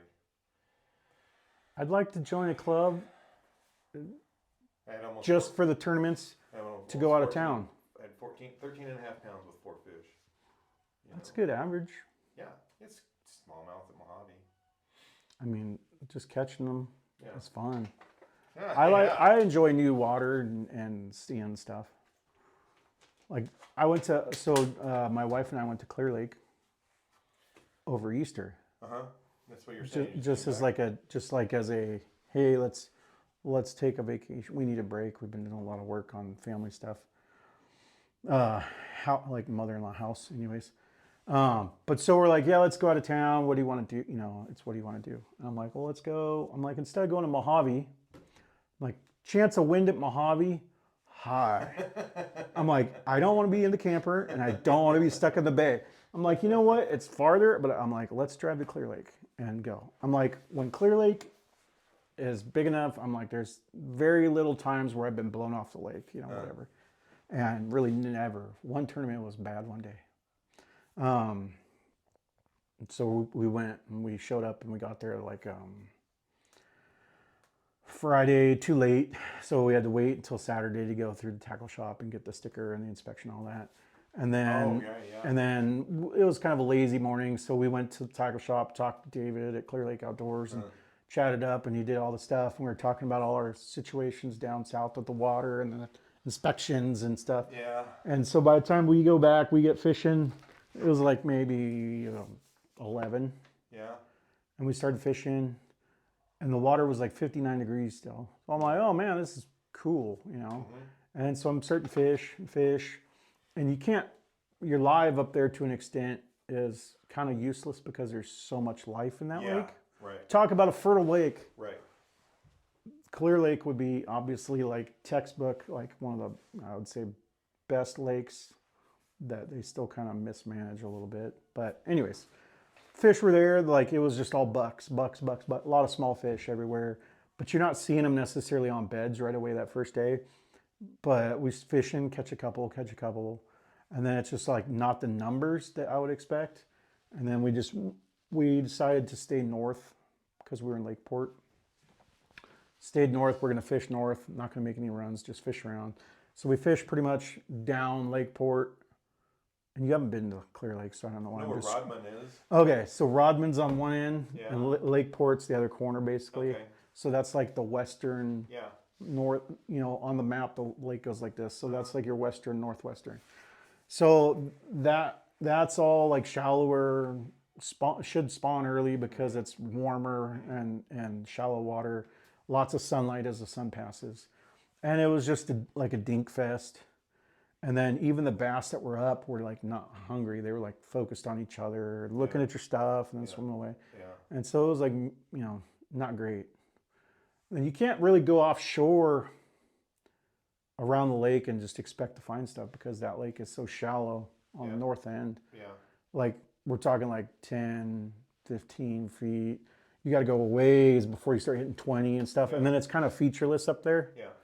And so it's just kind of like a big shallow plate, and so it's all about the irregularities and the contours and the seawalls, man-made docks, all that stuff. Yeah. And then we found a spot that had some fish, wind kicked up, got a couple swim bait bites that did not stick, and then just kind of upset about that, caught a decent fish. And then all of a sudden, saved the day as I found a creek that it wasn't even a creek. It's a ditch that comes in, but it gets a lot of bait in it. And then it just had shad galore out front of it, and just was hopping, like kind of pumping a little bit the lipless. Yeah. And it was just a flurry, bam, bam, bam. And I was like, hey, and Jennifer's throwing a Cinco and a drop shot, and she's catching them, and I'm throwing a lipless. Yeah. And so I was like, oh, it was kind of like salvage the day. Yeah. And the next day we went out, and then we tried like mid-lake. Same thing. Like I was just like, man, these fish, the water was a little warmer, but like these fish were not as shallow as I would have expected. Yeah. And then I would see a couple spots. I would see up in Lakeport there was fry already in the water and fry garters. And then the second day we were there, we were fishing mid-lake and stuff, catching some fish, but not like great. Same thing, like it's like almost like where are all the fish, Yeah. And creek mouse, the state parks, the sloughs, all the stuff that's traditional, like staging areas for the big waves of fish that come in. There's bass. There were small bass around, and then there was already hitch. There was shad a lot of the lake. So there's a lot of food. There's a lot of these roach that look like basically carp, but they're bluegill shaped. Yeah. So there's all this other life up cruising around and stuff, but it's just like the bass weren't really there. Crappie were already spawning and stuff too. And it's like, so it's like, okay, it's like out of winter. It's like we're into crappie spawning. So the bass should still be feeding up like pre-spawn. Yeah. Usually, because crappie usually almost go before the bass. Right. Most places, I guess. And then it was just kind of the same thing. It was kind of slow, but we ended up finding a spot that had the crappie moved in galore, and I'm just like, whatever, I'm going to make the most of it. Crappie. Oh yeah. And so that was fun. You're catching, like 14, 15-inch crappie. Yeah. On my minnow rod, basically I was throwing that and just swimming stuff by them, and they were eating it. Yeah. And then the last day we were there, we went around the lake, down south a little bit more, and then different places, and it was kind of a struggle, same thing. And then all of a sudden, like, get bit, and then it was like a giant catfish on the minnow, and then get bit, catch a little bass, get bit, catch a good bass, and then catfish, like it was crazy. It was just weird. Like the catfish were on the bass stuff, and the crappie were on like the bass stuff, and then bait fish were everywhere in the tulies. It was almost like a shad spawn, which you would think you would see post bass spawn. Yeah. Yeah. But I think it's just because the weather temperature, same thing. They had the same issues we did, where it got really hot, then cool, then hot, then cool. Yeah. And leading up to it, we went there and it was raining a little bit, I think, before, like the days leading up to it. But I mean, that lake is just so good. And then same thing, the catfish and crappie. I caught some 2.5 pound crappie, like weighed them. Yeah. 2.5 pound crappie off the dock. And these guys were watching me. What is that thing, bass? I'm like, no, it's a crappie. Okay, what's it? You caught a catfish? It's just like I'm catching them and they're on the shore, like fishing off their dock or their wall that's right there in front of their house, and they're not catching anything. But I could see them like on the docks. The crappie were on these certain docks and stuff. And so it's like almost like you want to come out? Here's what I want to do. Your helpful instinct kicks in. Yeah. And then I talked to this local, which kind of reaffirmed a little bit. He said, he's like, there were some big bass up here, like shallow this year a couple weeks ago, but they're gone now. Yeah. And I was like, really? He's like, yeah. He's like, they're shallow. He's like, they're up against the wall, like as far as you can go, behind tulies, all that kind of, like shallow. Yeah. So they're hidden from a lot. But he's like, they're gone now, because that's like along where he was living. And it's the same thing. There was a tournament like the week before. Guys had 39 pounds for the ABA. Right. And then so on. It's like the top 8 teams had like 25 plus. Yeah. And I didn't know what they were doing. but I don't know if most of them are minnow fishing or fishing deep or Right. A-rigs and stuff. Yeah. But I was curious to see how the one bass would go out because of that scenario. If the weather was going to warm, if fish were going to move up for the next moon and start staging. But it seemed it was good for some, and it still struggles, Yeah. I mean, Wayne for George others. had that great day, and then he went out the next day and caught one fish. 10-pounder, but it was one fish. Yeah. I mean, that's bittersweet. You catch a monster, but it's the only one you catch. Right. But I saw plenty of, there were plenty of that whole area, a pound and little keeper squeakers up to 2s and 3s, but they just didn't care about a drop shot. They didn't care about a little Cinco. They didn't care about anything other than being seen to each other. So, but Okay, we're done.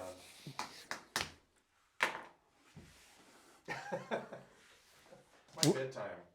we need to get some pull to the lakes to where we can do some stuff for them. Big time on El Cap, I think. Like we need some habitat. We need to do something. Yeah, we need to that's get a good out idea. there. We need to get out there and have people start catching fish and taking them, because the more fish there are in the lake, when That's true. when summer hits, Yeah, the more fish there are in the lake, it's More more of a gonna strain die. on it, and then Yeah. it's more of it's going to die. that's a good idea. That's a good point. So, and they're healthier. It's not like you're going to keep fish at San Vicente where they're skeletons. At El Cap, they're healthy. Yeah, Keep them from 12 inches to 2.5 pounds. yeah, that's a good point. That's a very But- good point. All right, let me get you some jigs.